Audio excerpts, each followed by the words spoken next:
What's up, metalheads, and welcome back to the channel. On today's show, we've got a very special guest, the legendary bassist Matt Bissonette, known for his work with David Lee Roth, Elton John, Ringo Starr, and many more people. In this interview, we talk about his time with David Lee Roth, working alongside Jason Becker, stories from the early days, touring in the 80s, what it is like working with David Lee Roth, and a lot more great stories along the way. Just a quick note before we start. Unfortunately, the first 30 seconds of the video was corrupted during recording, so the intro section had to be removed. The first question we started with was how Matt joined the David Lee Roth band, and he goes straight into that story at the beginning of the interview. Sorry about that, guys, but it's a great conversation. I hope you enjoy the interview. This all started in these clubs, and it's I had no idea when I got the call to do that. I was kind of in a different world, like writing music and doing pop stuff and jazz stuff and different things. So when it all came down, it was kind of a funny call because Billy Sheen and Dave split. They went their own ways, and it was kind of like, my brother goes, Dave wants you to do this because we're brothers and it's going to save a lot of time. We got to go on the road soon. Are you into it? And to be honest, at first I was like, yeah, I love Van Halen and I love Dave's solo record, the Yankee Rose album, Eat 'Em and Smile. And it was great to see my brother get this gig, and he just went to another world. And, 1 minute you're kind of known as a drummer, and then the next minute it's like everybody knows your name. And it's just, I saw this happen with my brother. And to be honest, I didn't know if I ever wanted to go through what he was going through, because I got to get a great lesson on life about how when I got to see people that I've known my whole life that knew my brother start treating him differently. And it was kind of like, I remember one time I went back to Summer for Christmas, and they had a line around our house to get Greg's autograph because he had just got the gig and it was a huge deal. And I just remember these people coming out of the woodwork who we hadn't seen in, 10 years or whatever, just coming out and chummy stuff. And I was kind of going, this isn't real. This is kind of like another world going on. So I was kind of like, I don't really know if I want to get into this, but it was one of those situations where they needed somebody pretty quick, and I just kind of fit the bill for the time, and then just started it. And then a couple of years later, we were already off the road and doing a record and stuff. So it was all kind of like, when you're younger, things just fly by fast. And when you look back later, you can kind of see how it all happened and how that kind of forms you into who you become later. And I like to think that I'm better for doing it. I mean, there's a lot of things we all did that we shouldn't have done back then because it was crazy time and music was just a crazy different thing back then. I mean, it's the same thing now, but it was definitely a learning experience to find out where your heart is and where your soul is, because you can get swept away pretty quickly in environments like that. So fortunately, I kind of tried to look at the whole thing and not make it. I think that what happens with people is when they get that kind of gig or something happens, you buy into the lie of, man, I'm pretty good, I'm pretty important, and I feel like, you kind of, your brain can play tricks with you. So I felt pretty good about being kind of centered enough to go, this really isn't real. It's kind of a facade. And when you go home, nobody knows who you are again, and that's the one good thing about being older and going through all these gigs is, like with playing with Elton John, you go out on the road and there's like you're playing for 50 to 100,000 people, and people know you.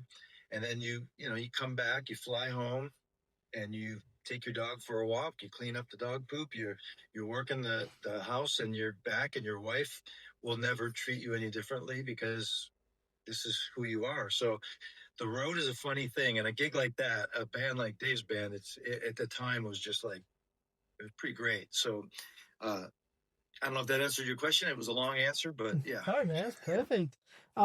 Before you started playing, how was that first rehearsal with Dave? Did you guys just gel together, or was there a bit of miscommunication here and there, and then eventually you gelled together? What was that like? It was pretty straight ahead right from the beginning. I mean, I had a couple days to learn the songs and stuff, and it was easy because Greg was playing, and Greg and I had been playing together since we were 14 years old. So and I had listened to the Sky, all the Van Halen stuff before, and then I knew Dave's record from Greg playing it for me and stuff like that. So, and I went to see him a couple times before I was in the band, and got the lay of the land and everything. And it kind of was one of those things. It just you just get down. We went to Dave's basement. And we just started playing, and Dave just goes, "Sounds great." And Steve was like, "That sounds great." And then you kind of hone in on little things, And one thing I knew as a bass player, that taking somebody's place like Billy, nobody's going to just come in and just start playing like Billy. Billy does his thing, and you just got to go, I'll never be able to do that, but I can kind of get by doing this. You kind of come up with different options to get through it, So nobody can come in and take Billy's place trying to play like Billy. It's a very small amount of people can do that. So you just focus on I just focused on what I could do, what I could bring to it. And it worked out. Sometimes it doesn't work out. And it's a great question, because you do know right away when it's not going to work out. You just know. You look at your feet and you go, why am I even in this room right now with this particular band? I mean, there's a lot of gigs that I've auditioned for that I didn't gig, that I was bummed about at the time. But now I look back and I go, that would have never been good for me. I got kind of guided into the right places, So that first rehearsal with Dave was just a blast. Went in there and just did it, and seemed like it was like, we've been playing together for years. I mean, you had to replace some pretty big shoes like Billy Sheehan. I know he's a friend of yours. How did you feel? A lot of pressure? I think I was too young and stupid to feel anything. I mean, it was kind of like, I was 26 years old and had everything in front of me of going like, okay, well, I I I have a lot of faith in God, that God's guiding us, whether we like it or not, to where we're going. And that knowledge of that gives me a feeling of peace, because I kind of think that wherever I am, it's where I'm supposed to be. So at first, when Greg called me and said, "Hey, Dave wants you to join the band. We're going to go on the road pretty soon," my first feeling in my stomach was like, "Oh man, I don't know if I'm cut out for this, and I don't know how that's going to work." But then I just, once you kind of think about it, pray about it, and you go, "I'm all in." You just go all in and you do it. And I was kind of nervous, and I was a little nervous the first gig, because I didn't know how the people were going to respond, because I've had to take Stu Ham's place with Joe Satriani, and that's an amazing bass player who you just kind of do your thing and get in there. And people are either going to like you, or it's like the social media thing going on. It's so overblown with, if someone doesn't like you now, they can go online and hate on you and say all this stuff, and you can't even defend yourself, because what are you going to do? Say, why don't you like me? It's like, it's gotten so out of hand now. Back then in 1987, 88, when I joined, there wasn't any of that social media stuff. So I didn't know how it was going to come out. I thought it was going to be a lot worse. I thought that people were going to freak out and there's going to be this big deal, but nobody really freaked out. There was the bass player purists that were always like, "Oh, why can't he do that? Or why can't he do that?" But then there was a lot of people that were supportive, going, "Well, you do this pretty good." And, but at that point, you just got to go, this is who you are, and you just go, and you can't worry about anything, because what are you going to do about it? Mm. You can't do anything about it. So, And I watched an interview a few days ago of yours about that first show, and you said that you were nervous and very anxious, and you were playing, and then out of nowhere, these I think you said Chinese nunchucks coming. yeah, I didn't want to tell that story again, because I tell it all the time, and I don't want to keep repeating myself. But that was a freaky moment of just, the lights, you walk up on stage, and it's just, a bunch of people screaming, and the lights go down, and you don't really know where you are, and smoke's coming out of weird places, and you're kind of going, you're getting a feel for this. And once you hit the stage with Dave, it's just mayhem from the beginning. And then the very first song, as the lights come on, I'm thinking, I hope this goes good. Somebody threw a Chinese star, and it came right at my head, and I moved it, went into my bass strap. It was moving like this, and I'm like going, all right, this is not a good way. It was like very first show, very first song, and I'm thinking, I'm not supposed to be here, and made it through the first song, made it through the second song, made it through the 20th song, went backstage and just went, yeah, this guy threw a star at me, and it never happened again. I remember just praying under my breath, just going, God, you got to be kidding me.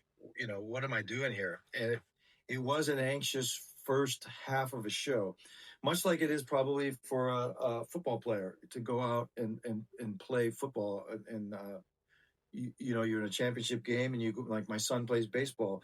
He says that when you go out for that first inning, you get nervous until the first pitch happens, the game starts, and then you're just home. You know, you're just that's what you're born to do. And that first gig, once thank God got through that, and nothing else happened like that, you know. So I remember one time somebody threw a Van Halen hat on stage, and I put it on, and I was like chumming around, and Dave looked at me like, "What are you doing, man?" You know, because they were at the time, Van Halen and Dave were going at it, and I was like, "You just try not to do stupid stuff like that, you know." And when you're 26 years old, you do a lot of stupid stuff. So it was a lot of I got to think about what I'm doing all the time, you know. So that's the way it is with gigs. You know, you got to get along with everybody. You got to think about where you are and make good choices. You know. Yeah, you definitely. It seems like you matured. You know, there's some. I think it's everyone like was in your shoes when they went on tour. Things happen and they mature, and then stuff like freaky stuff like you said happened, and thank God nothing happened to you, obviously. But did you at that moment, maybe after the show, did you feel like, oh, I don't know if I want to do this again, keep this tour going? Well, fortunately, it didn't happen again that night, and it didn't happen again after that. Had it happened every night, I probably would have been going. But then, what are you going to do about it anyway? You can't quit. You can't leave because people, you know, do crazy stuff because that's part of the. You know, we're playing in the Monsters of Rock festival when with Guns N' Roses and all these bands, and like I think 3 or 4 kids died because they got trampled in the mud, and we were playing right after a band where we found out that these kids had died, and I remember they were trying to get us to not play, and I remember Dave was pretty smart. He goes, "If we don't play, it's going to get worse, you know, and they're going to get more mad." But I remember at that gig, they were throwing milk cartons full of urine up on stage because it's like what they do at these festivals. So you're playing and you're dodging these urine bombs. You know, you can't write this in a book about this is the way music happens. You go out there and everything's going to be good. Every gig has some kind of crazy thing. There's one night we were playing in San Diego and Steve Vai got hit with a firecracker. Some kid threw a firecracker up, and I looked at Steve. I heard it go, and Steve just went. He like jumped 10 feet on the ground, off the ground, and went down on the ground. And it was like some kid threw a firecracker up there, and it was loud. And Dave, being the entertainer he he stopped the band and he goes to Steve. He goes, stay down." And and all of a sudden, Greg's like playing a drum beat, and then Dave turned it into this thing. He goes, "All right, so somebody out there threw a firecracker at my guitar player, Steve. Let's find out who was it that did that." And he looks out in the crowd. All of a sudden, it just goes this big circle, and there's a kid in there with a lit, you know, match, and they just pounced on him, you know, and he was gone. So there's so many crazy things like that that would happen that you can't anticipate anything. You just have to go through it and deal with it as it comes. It's kind of like going to war. I mean, in a weird way, because you never know what's going to happen. And I've had friends of mine that have been seriously injured on the road just going for walks, you know, on a day off.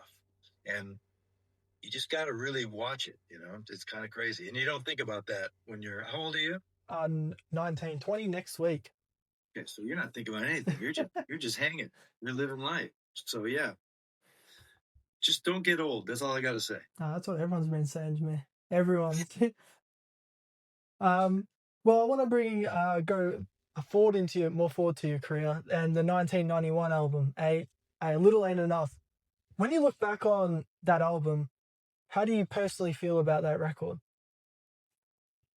I kind of think, and some other people have brought this up to me, that would have been a good record for Dave to put out before the Skyscraper record, because it was more rocking and more less pop, I think. And going up to Vancouver and working with Bob Rock and their team up there at Gold Mountain, I think the name of the studio is.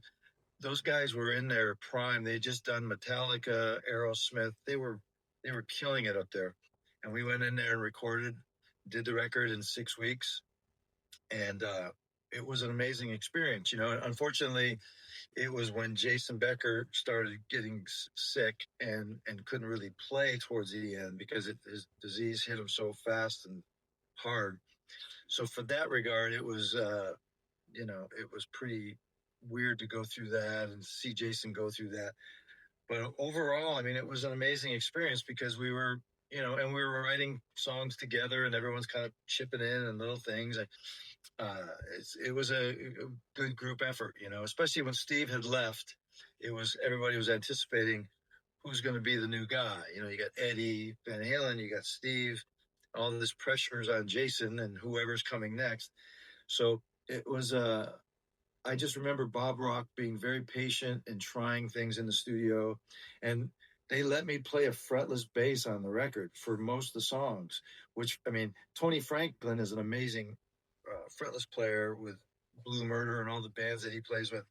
So I was into that at the time, and Dave was cool with it, and Bob Rock was cool with it, which is, I don't think you could, I don't see too many fretless bass players on records of rock albums anymore. So it was a really great experience, and they treated us really well up there, and I still think it would have been a good record after Yankee Rose, that album.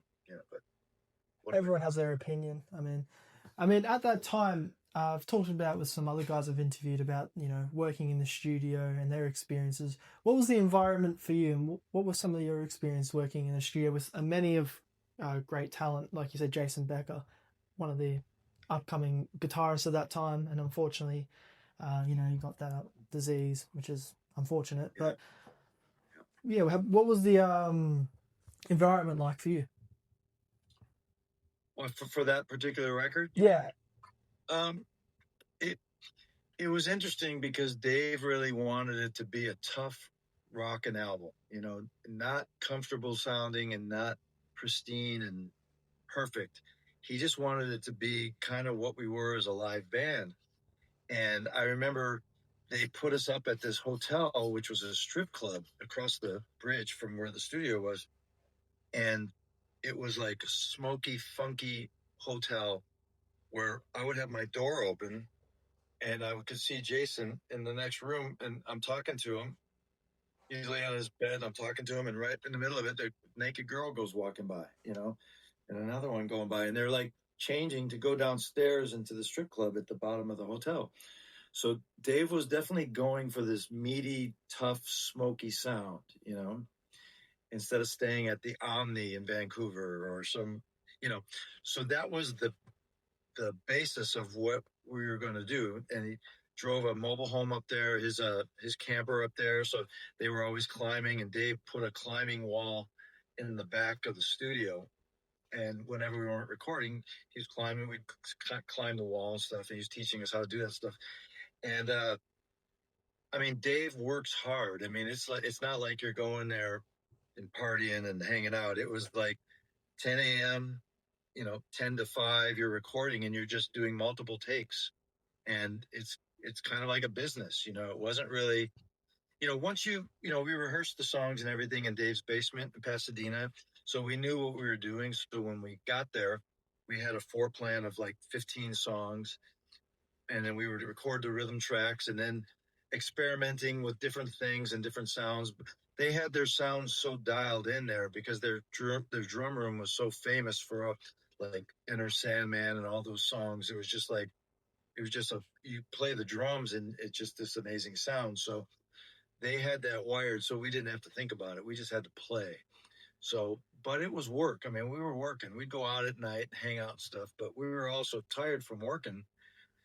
It was like a job, but Dave's really disciplined on work and getting everything done because you got a checklist of everything to do. You got your bass and drum tracks, guitar overdubs, vocals, background vocals, and keys and stuff.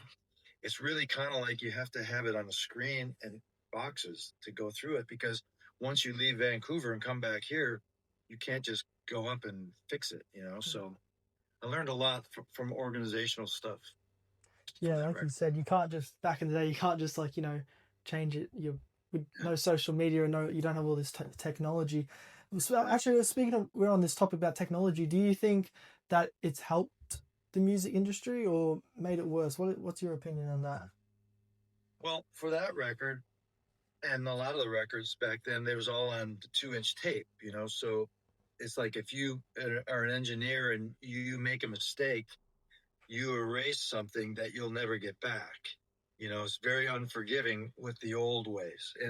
And I mean, I was one of the first person to go, yeah, let Pro Tools, this is great because it's more forgiving. If you make a mistake, you press Control Z and you're back to where you are and all that stuff. It was a lot more dangerous in the old days because you could erase something that, you hire a sax player or something that came from Spain and then you accidentally erase his part. You can't go back and find it. So for that thing, it was pretty intimidating.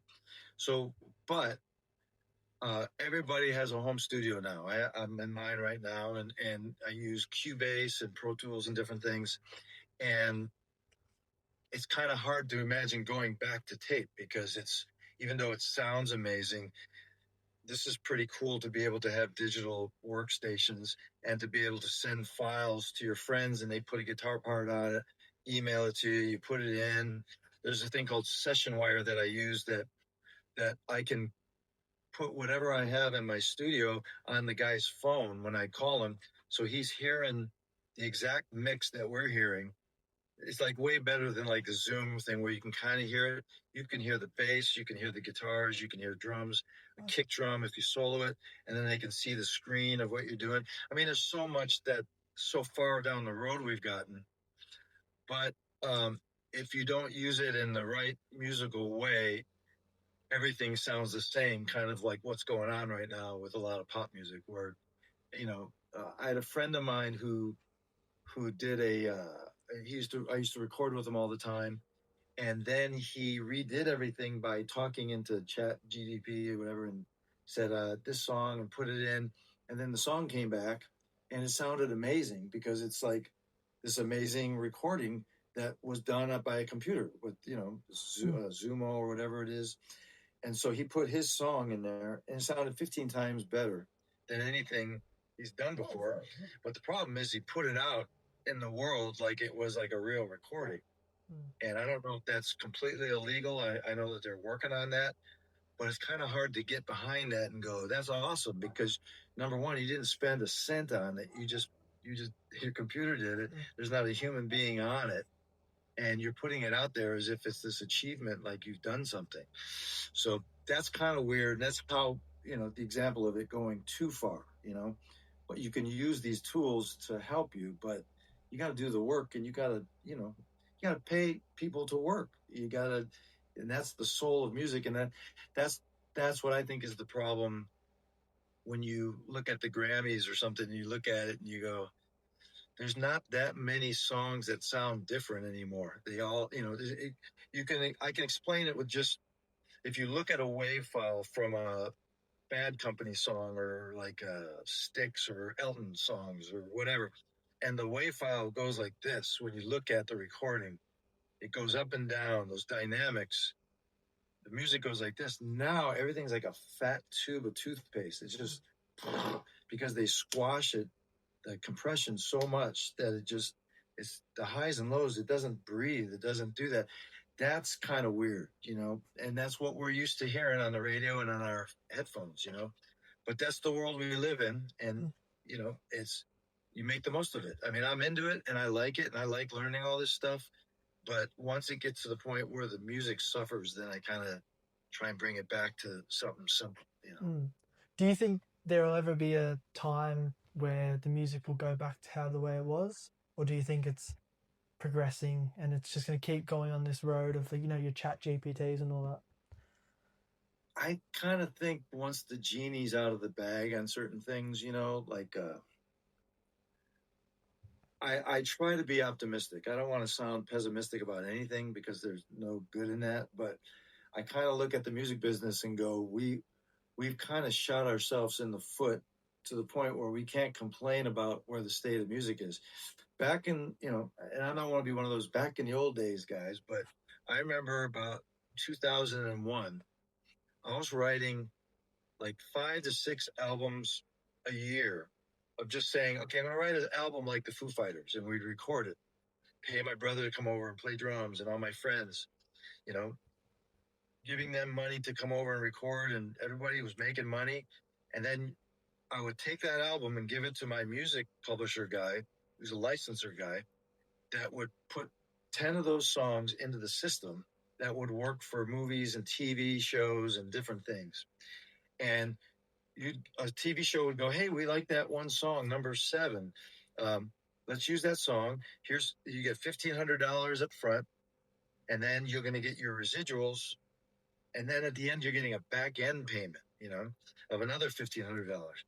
So you multiply that times hundreds of songs, and you can retire. And that's a great business because it's, everybody's getting paid, everybody's working. And then all of a sudden iTunes comes along and iPhones, and then bands, unfortunately, are shooting ourselves in the foot. We say, well, if I can get my song on your TV show, you don't have to pay me anything. Just put our band's name on it at the end, as if that's going to really do something for them. So bands started giving away their music. So that's killing a lot of people's jobs. And it all goes down to, like, in the old days, there used to be tellers in banks. People would get paid to take the money and do this. So they're replaced by, voice simulators and telephone things. So that's 2-3 jobs in a bank that's gone. Once you start replacing people with machines and different things, you can't complain 30 years later when your country's bankrupt and owned by companies and AI stuff. So not to sound pessimistic, because you, as a musician, you just have to find new ways to find gold in those hills. You can't complain about it. You just have to find. That's why some of the young artists, they're finding ways to make money through YouTube and different ways to make money. Because if I was 20 years old again and starting the music business, I wouldn't do it, because there's not a very good future for anything unless you're Taylor Swift or Lady Gaga or something that's has so much action on plays and stuff. To just start from scratch, you just gotta, it's a lot of work. So I think the genie's out of the bag, and I don't know if it's ever going to come back to the point where maybe it was. You think about it, like, there's records, and then it goes to cassettes, then it goes to CDs, and then all of a sudden everybody's talking like, well, vinyl's so great, we're going back to vinyl, and you kind of think that's going to be cool for a while, but I think people will get bored with that. And I've learned my own lesson. Why part of the reason I'm pessimistic is that I always try and put out 2 or 3 records a year and sell them. And I used to sell a lot of them until people started going, iTunes, I want to buy one song, or I don't really want to buy that. I can download it or get it on Spotify. Another shooting yourselves in the foot. So I did an experiment one time, about 10 years ago. I made a Christmas record, and I put on my website, I'm going to give the first 500 CDs away for free. Within an hour, they were all gone. Oh, wow. Right? And then I go, okay. So then I started sending them out myself, paying for them to send them out. I had people calling me and emailing me, screaming at me that they didn't get their free CD before Christmas. So I kind of went, not only did you not pay for it, you're moaning about the shipping that you're not paying for. And that's when the light went on of going, people aren't buying records, not from me, but they're buying some records. But mostly on a whole, the music industry has just bit the big one, and nothing's the same with that. So I don't know how you survive that. And you try and be optimistic. And I do the albums and put them out every year because I need to do them for myself to stay busy working in the studio, and my brain learning stuff and learning new things and playing instruments in different ways. So that's my passion that I'll do no matter who hears it. But I kind of feel bad for the youngster coming up, trying to figure this thing out, Yeah, it's definitely changed, and you've seen it all from back then to now. So much is changing, and you're right. It's all like, your streaming services like the Spotify and iTunes and all that. And I'm sure in the future there's going to be, I don't know how possible it'll find a better way to listen to music easier. I don't know how, but there will be a possible way. Yeah, exactly. So going back when you were recording with Jason Becker, what do you remember the most about playing with him in the studio? Well, I remember he came down in the basement. He was just a fireball. I mean, he was 18 years old and he had so much rambunctious energy and he was just flying off the walls. And I remember he used to wear a Joe Montana football uniform because he was a big 49ers football fan. And we used to go in Dave's backyard and throw the football all the time and just hang out. And he made me, even though I was 27 at the time, maybe 28, he made me want to be younger again because I could tell that I had already grown 10 years older than this guy. And I'm like, I'm exhausted. And this guy's not even getting started. But I remember he came in and we all sat around listening to his demo tape. One day Dave got a tape and we sat in his basement and he played it for us. And I mean, it was this incredible, you know, cacophony. It was his band, I think, and all this With different. Marty Friedman. Yeah, Marty Friedman. Yeah, and it was just like, wow, this guy's crazy good. But Dave at that time was kind of steering away from finding a guitar hero, even though he needed to get somebody like Steve, like Eddie, that could do that stuff. But Dave was kind of going in a different direction of like putting more blues in it and different things and simpler stuff and then complicated stuff. So I remember when Jason was starting to get symptoms, Dave hired Steve Hunter, which is he's an amazing guitar player and happened to be a medic at the same time. So he used to administer the shots to Jason when we were in the hotel. Just happened to be a doctor or male nurse, I guess. And it was kind of interesting to see how fast and how fertile Jason's brain was because he got in the band and it was going to be like Van Halen and the old Roth record, and then was told it's going to be like that, but it's also going to be more mature kind of, blues stuff like that. And at first Jason was like, what's going on? But I saw how good he was that he adapted to that, and he immediately started listening to records and figuring out blues like it. And, he was figuring these things out on the fly. By the time we got to the studio, he was killing it on all the different styles. So, I'd spent my whole life trying to figure out different styles of music, and he did a crash course, So it was a testament to his amazing facility and the way his brain works. I mean, his brain still works in his bed when I go to visit him, and his dad and him worked out this thing because he can't speak anymore, that he'd just move his eyes and his dad will write down the letters from where his eyes are going. And then you're having a conversation with the guy, So he'll figure anything out because he's just a genius, smart guy. So, but I remember when he would just do these crazy hammer-on solos and stuff. He'd go, you want another take? I'll do another one. Go crazy. You want another one? Here's another one. And each one was completely different and just off the wall, crazy good, So just a sad situation that it went that way. But I was just blessed to have that time with him, He's just an amazing guy. Yeah, and we're all blessed, we luckily got that album with Cacophony, and he's one of his solo records, and some stuff with David, that album. So, but it must have been awesome for you hearing that in person. And did you not know about that record with Marty Friedman before you met him?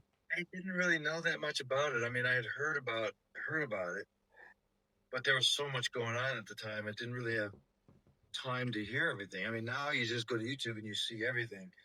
There was just a lot going on back then. So, but I learned fast when I heard about Jason, and when he came down, I was like all over him for making him play stuff that he'd done, all his demos and stuff. And crazy. Well, Matt, just want to say thank you so much for coming on here. The time limit's going, and I don't want to just magically disappear, but we'll have to do this again because, I mean, like I was saying in the intro, you've been in many bands, and I bet you have many stories, and I don't think we can fit it in this one interview. But thank you so much for coming on, man. Is there anything you want to say before we go? No, I just want to say thanks for having me on your show, and